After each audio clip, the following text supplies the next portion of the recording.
Le satellite Amos 15, position 15 degrés Est, fréquence 12 333, symbol rate 30 000, polarité verticale. For You Télévision est également disponible sur les bouquets créés au Linktree comme Star Times, sur nos différentes plateformes numériques et sur l'application For You Media, téléchargeable sur Play Store. En bonus, profitez de la pertinence de nos sujets d'actualité et de l'interactivité de toutes nos émissions. Participez par appel WhatsApp au +237 693 589 668. Sur Skype, For You TV. For You Télévision, votre nouvelle chaîne panafricaine qui vous offre une autre vision du monde.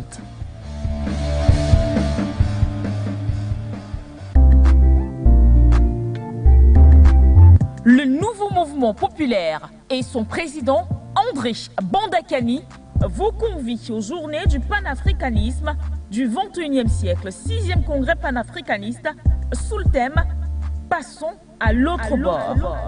Durant 3 jours, le NMP va vous entretenir sur plusieurs thématiques telles le panafricanisme d'hier à aujourd'hui, ce qu'il est, ce qu'il n'est pas, par le professeur Mathias Eric Ounangini.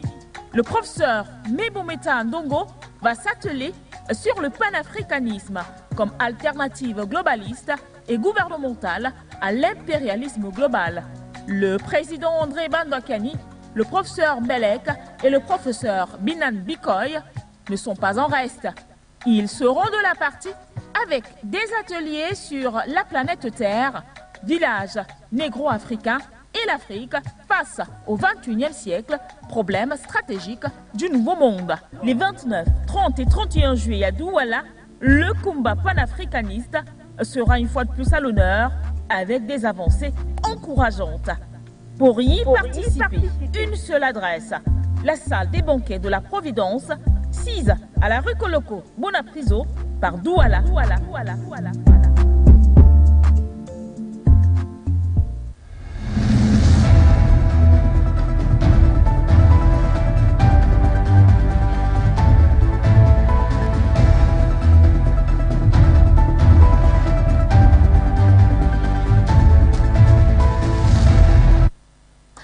Mesdames, Messieurs, bonsoir, bienvenue sur For You Télévision, bienvenue à cette autre édition, la 4e du genre comptant pour cette semaine, du grand journal. Les titres.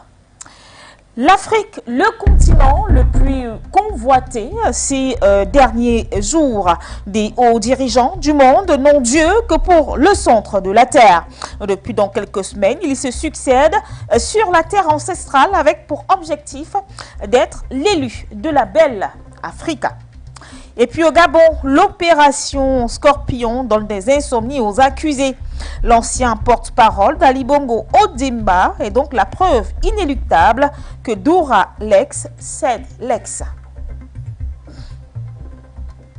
Mesdames et messieurs, une fois de plus, bonsoir et merci d'être des nôtres encore pour cette édition du Grand Journal. Et nous allons là démarrer justement avec un anniversaire qui se prépare du côté bien sûr de la Côte d'Ivoire. Il s'agit du 62e anniversaire de l'indépendance de ce pays de l'Afrique de l'Ouest. Et donc, comme grande invitation, encore invité d'honneur, c'est tout simplement le président en exercice de la CEDEAO et par ailleurs président de la République de Guinée, Umaru Sissoko Embalo, qui est donc l'invité d'honneur du président Alassane Dramane Ouattara. Et donc, il faut le dire, cette invitation se fait tout simplement sur fond de réchauffement des relations entre les deux chefs d'État. Patrick Koyepa.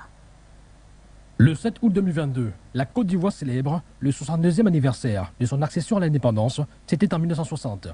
Et cette déclaration du père de la nation, le président Houphouët-Boigny, résonne encore dans les esprits 62 ans après. En vertu du droit inaliénable qu'a tout peuple de disposer de lui-même, je proclame solennellement en ce jour béni du 7 août 1960, l'indépendance de la Côte d'Ivoire. L'annonce de l'organisation des 62 ans d'indépendance de la Côte d'Ivoire a été faite le 7 juillet dernier par le Conseil national de sécurité qui s'est réuni au palais présidentiel au Plateau sous la présidence du chef de l'État Alassane Ouattara. Selon le communiqué final de cette session du Conseil, cette cérémonie comprendra, outre les honneurs au chef d'État, une grande parade militaire et un défilé civil. Elle se déroulera autour du thème « Lien force de défense et de sécurité population, socle de la résilience nationale face aux nouveaux défis sécuritaires ». Au rang des invités pour cette édition 2022, le Libéria, un détachement des forces françaises en Côte d'Ivoire, qui prendra part à la grande parade sur la place Jean-Paul II de Yamoussoukro, mais surtout le président bissau-guinéen, Umaro Embalo Sissoko, invité d'honneur de Alassane Dramane Ouattara. Cette invitation spéciale de Alassane Ouattara à son homologue bissau-guinéen pour assister à la cérémonie officielle traduit un certain apaisement et le réchauffement des relations entre les deux hommes qui n'étaient pas du même avis au sujet des sanctions infligées au Mali après la prise de pouvoir par le colonel Assimi Goïta. Pour rappel, le président bissau-guinéen Umaro Sissoko Embalo est le nouveau président de la Communauté économique des États de l'Afrique de l'Ouest. Il a récemment succédé à son homologue du Ghana, Nana Akufo-Addo, à l'issue de la session ordinaire de la réunion des dirigeants des pays de cette sous-région. Sur place à Yamoussoukro, les préparatifs vont bon train. Le Conseil national de sécurité invite toutes les populations à prendre part à ce grand moment de fierté pour la nation ivoirienne. Mais toutefois, au titre de la situation sanitaire générale qui prévaut dans le pays, le Conseil national de la sécurité a décidé de reconduire l'état d'urgence sanitaire pour une période de 3 mois à compter du 1er juillet 2022 et de renforcer la surveillance épidémiologique des maladies à potentiel épidémique. Le Conseil alerte sur une augmentation constante du nombre de cas positifs au Covid-19 et du taux de positivité qui est passé de 2,4% début juin à 8,8% fin juin. Ce moment de fierté pour la nation ivoirienne connaîtra également la présence aux côtés de Alassane Ouattara de ses 2 prédécesseurs, Henri Konan Bédié et Laurent Gbagbo. Merci à vous, Monsieur Kwakap Padip. Et puisque nous parlions tout à l'heure des relations entre la République de Guinée-Bissau et la Côte d'Ivoire, nous allons plus rester du côté de la capitale Bissau, parce que nous le savons justement, le président français y a donc achevé sa tournée africaine dans ce pays de l'Afrique de l'Ouest, où il a justement été reçu par Umaro Sissoko Embalo. Et donc, comme lors de ses précédentes visites, que ce soit justement du côté du Cameroun ou encore au Bénin, il y a eu bien sûr la tenue d'une conférence de presse conjointe. Occasion donc pour les 2 chefs d'État de fixer le cap d'une nouvelle relation bilatérale en gestation. L'essentiel donc à retenir de ce tête-à-tête avec vous, Ngalé et Bokéa. Je suis très ému. C'est la première fois que le président français visite la Guinée-Bissau. C'est une histoire pour nous. Je remercie le peuple français et la délégation qui t'accompagne. Une étape historique entre les relations France-Guinée-Bissau. Vous l'avez compris, Emmanuel Macron est le premier président français à se rendre en Guinée-Bissau. Au cours de la conférence de presse, ce dernier a tenu à féliciter le président Embalo pour son élection à la présidence de la CEDEAO dans un contexte marqué par un défi sécuritaire pour toute l'Afrique de l'Ouest, avec une montée en puissance du terrorisme, de coups d'État et d'instabilité politique. Et je voudrais ici féliciter le président pour son élection à la présidence de la CEDEAO. Vous avez maintenant pris la présidence de cette organisation régionale dans un contexte inédit que vous venez de rappeler. Celui d'un défi sécuritaire pour toute l'Afrique de l'Ouest, avec une extension du terrorisme, avec un défi pour la stabilité politique et la multiplication de coups d'État dans plusieurs pays, et donc un agenda clé. Et nous avons ce matin de parler évidemment de la relation bilatérale, mais également de la situation au Mali, au Burkina Faso, en Guinée-Conakry. Nous avons longuement évoqué le risque de déstabilisation que la situation au Sahel fait peser sur l'ensemble de la région de l'Afrique de l'Ouest. Et j'ai réitéré au président la détermination de la France, d'abord à rester engagée au Sahel et dans toute la région, mais aussi à changer sa doctrine et les modalités. Le président français a poursuivi son discours en signalant la volonté de son pays à participer à un prochain sommet de la CEDEAO. Le président m'a fait part de sa volonté d'organiser dans les semaines, les prochaines, en fonction de discussions avec ses partenaires, un sommet de la CEDEAO auquel il souhaitait convier la France pour justement bâtir cet agenda commun face aux groupes terroristes. Et je veux ici lui dire ma disponibilité et notre volonté de coopérer dans cette direction. Un projet de création d'une école française a également été évoqué par le président Macron. Le président Embalo, à son tour, a donné son avis sur la transition actuellement en cours au Mali. Bientôt, la ministre d'État des Affaires étrangères de Guinée-Bissau va partir au Mali pour rencontrer la junte. Et après moi-même, je serai là-bas pour discuter avec nos frères maliens. Que je pense qu'on va arriver à un accord parce que c'est très important qu'on finisse avec la transition au Mali, en Guinée-Conakry et au Burkina Faso. Autant de sujets qui ont été au cœur des débats ce 28 juillet 2022 entre le président français Emmanuel Macron et le président bissau-guinéen Umaro Sissoco Embalo. Et justement, à la suite de la clôture de la tournée africaine d'Emmanuel Macron, il y a justement cette note, la CEDEAO qui invite donc la France à un sommet qui se tiendra très prochainement. Et donc, c'est donc sur la communauté économique des États de l'Afrique de l'Ouest qui va donc incessamment se réunir à un sommet auquel la France y prendra part pour donc bâtir un agenda commun face aux groupes terroristes qui se multiplient dans la sous-région. L'annonce a donc été faite, c'était justement ce jeudi 28 juillet en conférence de presse avec le président bissau-guinéen Umaro Sissoco Embalo justement, où le chef d'État français Emmanuel Macron est donc revenu sur les questions sécuritaires dans un contexte où l'Afrique de l'Ouest est donc en quête d'une stratégie commune face à la montée en puissance du terrorisme dans la sous-région. Et c'est donc dans ce contexte que le président Embalo a fait part de sa volonté d'organiser dans les semaines prochaines un sommet de la CEDEAO auquel il souhaiterait bien évidemment convier la France pour bâtir cet agenda commun face aux groupes terroristes.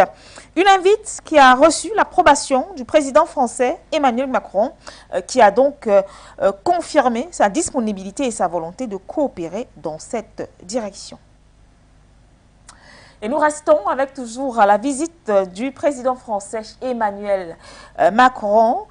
Cette fois-ci, que retenir sur le continent africain, justement, de cette visite? Parce qu'il faut le dire, il est arrivé en terre africaine, c'était le 25 juillet dernier, du côté du Cameroun, lorsque Emmanuel Macron venait ainsi défendre une course contre l'amont sur le continent africain. Après, bien sûr, s'en sont suivis donc ces passages du côté du Bénin, mais également de la Guinée-Bissau. Et donc, toutes ces visites avaient donc un objectif commun, pratiquement connu, c'est-à-dire redéfinir déjà les relations bilatérales entre la France et justement ces pays du continent africain dans un contexte où la France est donc en perte de vitesse à cause de l'expansion rapide d'autres partenaires stratégiques tels que la Chine et la Russie.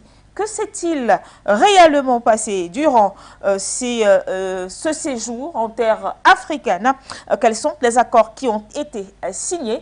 Nguéné nous apporte quelques éléments de réponse. Yaoundé, Cotonou et Bissau, la course contre la montre du président français Emmanuel Macron est à l'image de la résurgence du renforcement de la coopération France-Afrique.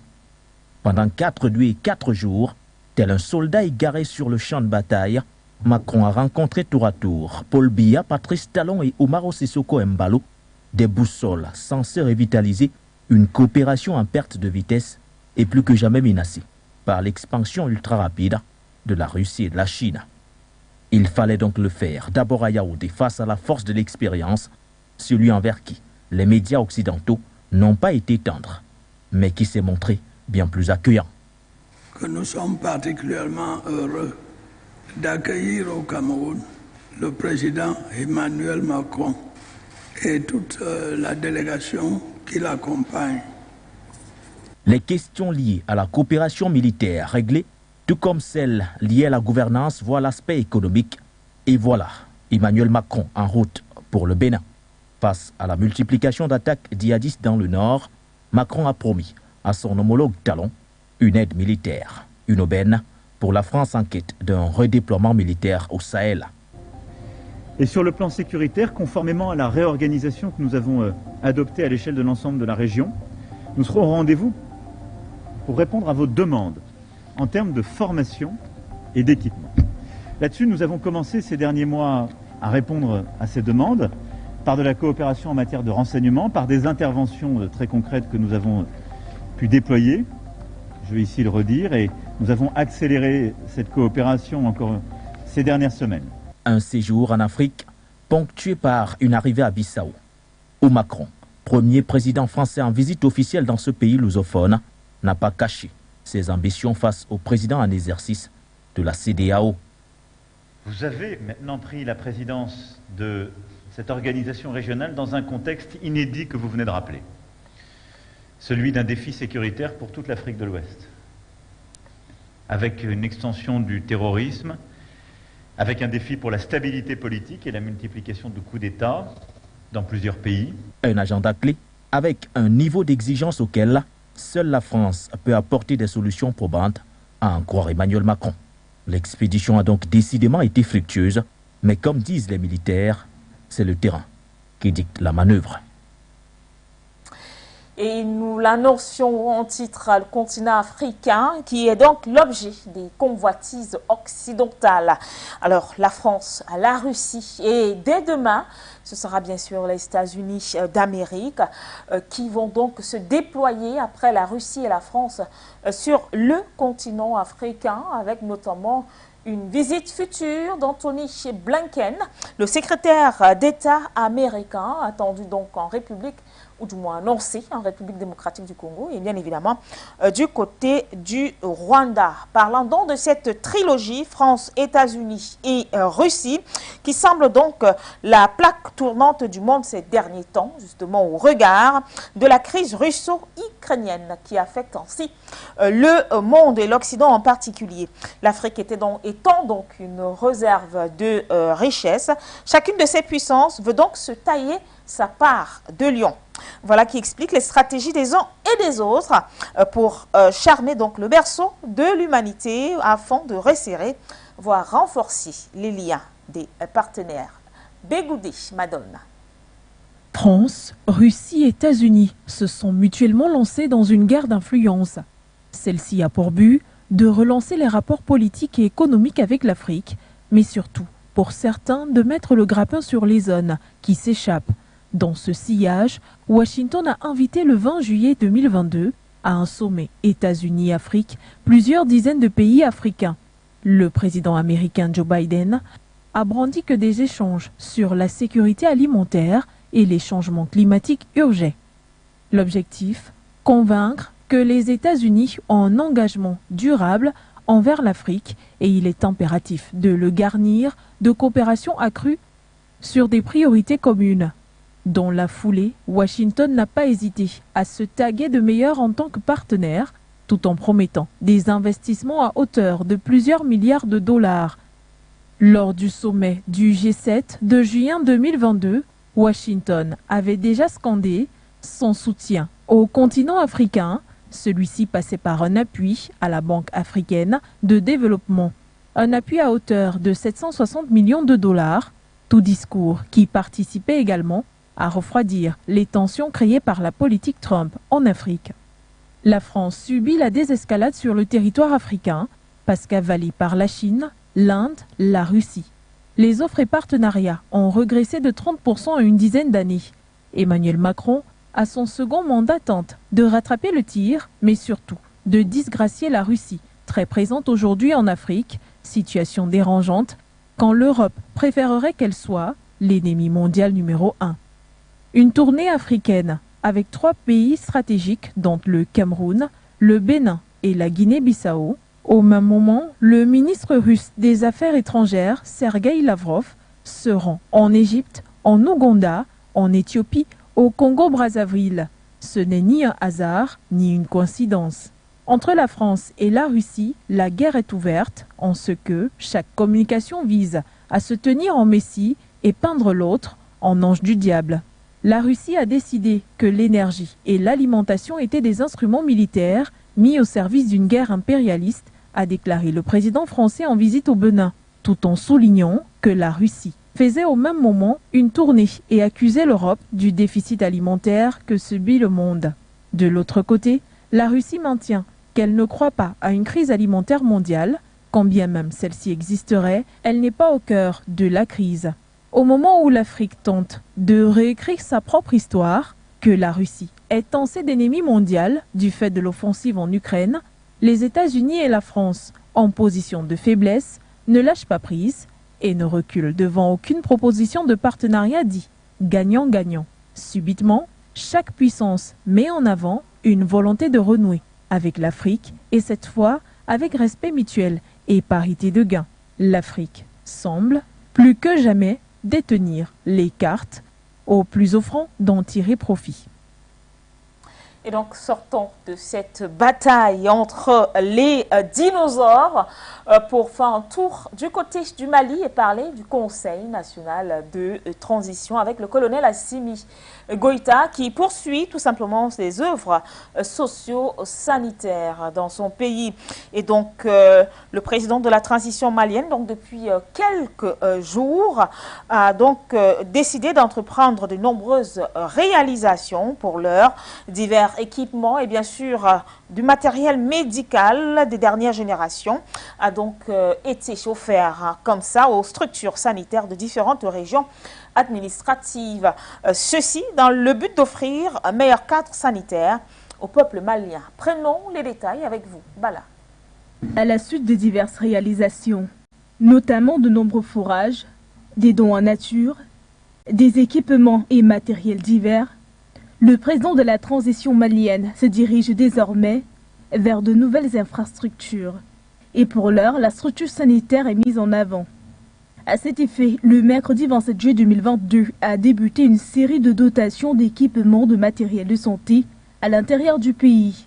Pour cette dite journée, l'hôpital régional Fousseini Daou de Kayes, les centres de santé de référence de Kayes, Bafolabé, Diema, Nioro, Kita, Kenyeba, Oussou Bidiagna, Sefeto ont été les heureux bénéficiaires. Ces équipements sont entre autres composés de tables d'accouchement gynécologiques, d'autoclaves, de moniteurs multiparamétriques, d'appareils d'échographie, d'anesthésie, d'équipements d'informatique et bien d'autres.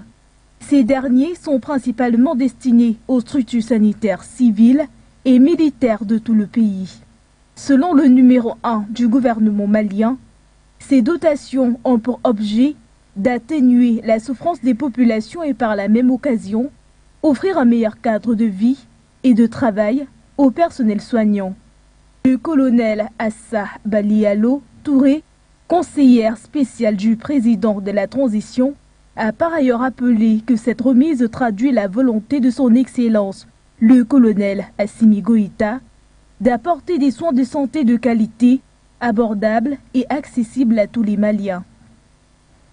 Et nous allons rester au Mali pour revenir sur justement ce qui explique le regain des attaques terroristes dans cette partie justement du continent africain.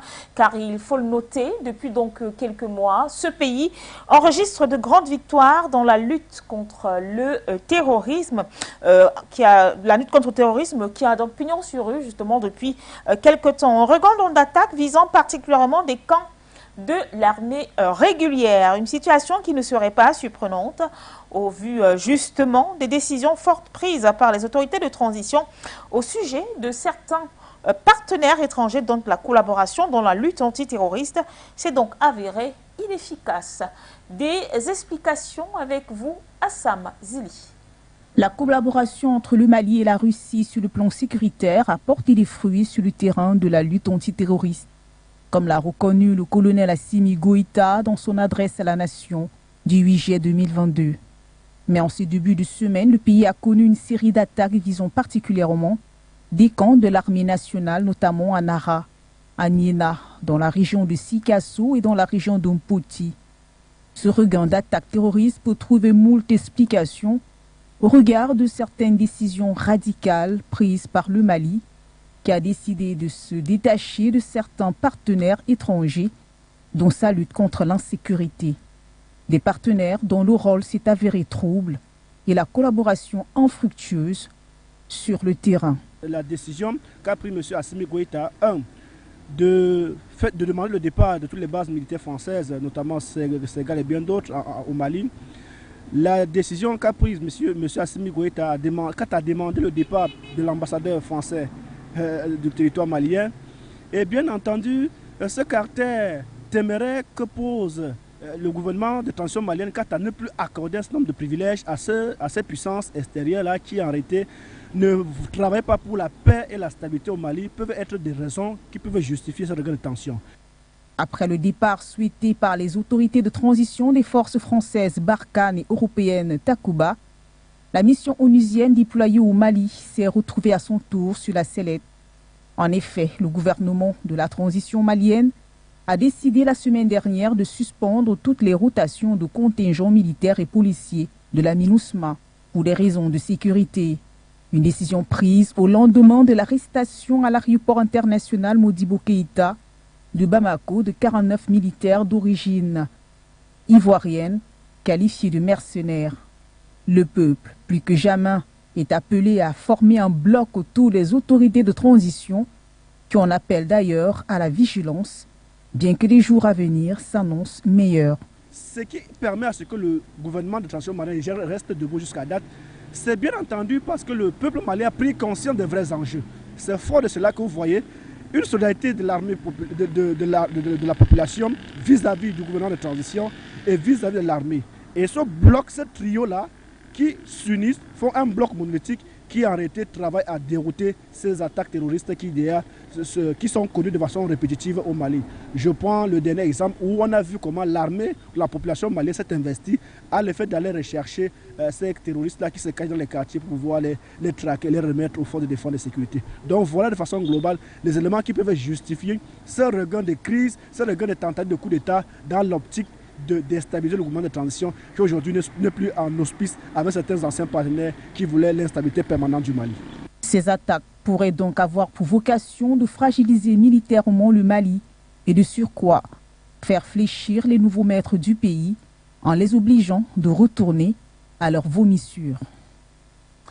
Annoncé également en titre à l'entame justement de ce grand journal, l'opération Scorpion du côté donc du Gabon qui vient donc d'avoir l'une de ses premières victimes. Il s'agit de M. Ike Ngweni, l'ancien porte-parole du président Ali Bongo Ondimba, qui a donc écopé de 8 années de prison ferme dans cette affaire de détournement de fonds publics. Ngweni revient justement sur cette information. Duralex et Lex, cette maxime s'applique à tous citoyens du monde et encore plus dans les pays africains, à l'exemple du Gabon, qui depuis 2019 a décidé de se lancer dans un combat acharné contre les détourneurs de la chose publique. Plusieurs hautes personnalités sont depuis lors passées à la trappe. C'est le cas de Brice Lacruche Ayanga, ancien directeur du cabinet du président Ali Bongo Ondimba, et de plusieurs hauts fonctionnaires de l'administration gabonaise. Tous avaient été accusés de détournement ou de complicité de détournement de fonds publics. Arrêté en 2019, Ike Ngweni a été condamné par la Cour criminelle spéciale le mardi 26 juillet 2022 à 8 ans de prison ferme pour détournement de fonds publics. L'ancien porte-parole de la présidence a été reconnu coupable des faits s'étant déroulés entre 2017 et 2019 et écope également d'une amende de 50 millions de francs CFA ainsi qu'une autre de 5 milliards au titre de dommages et intérêts à verser à l'État gabonais. Un verdict visiblement irréversible malgré le fait que l'avocat de l'accusé a cherché à convaincre le tribunal que les fonds prétendument détournés n'étaient pas publics mais avaient été mis à la disposition du cabinet du chef de l'État pour les activités politiques et dont privées d'Ali Bongo Ondimba. Déjà, le procureur avait requis une peine de 15 années de réclusion à l'encontre d'Ike Ngweni.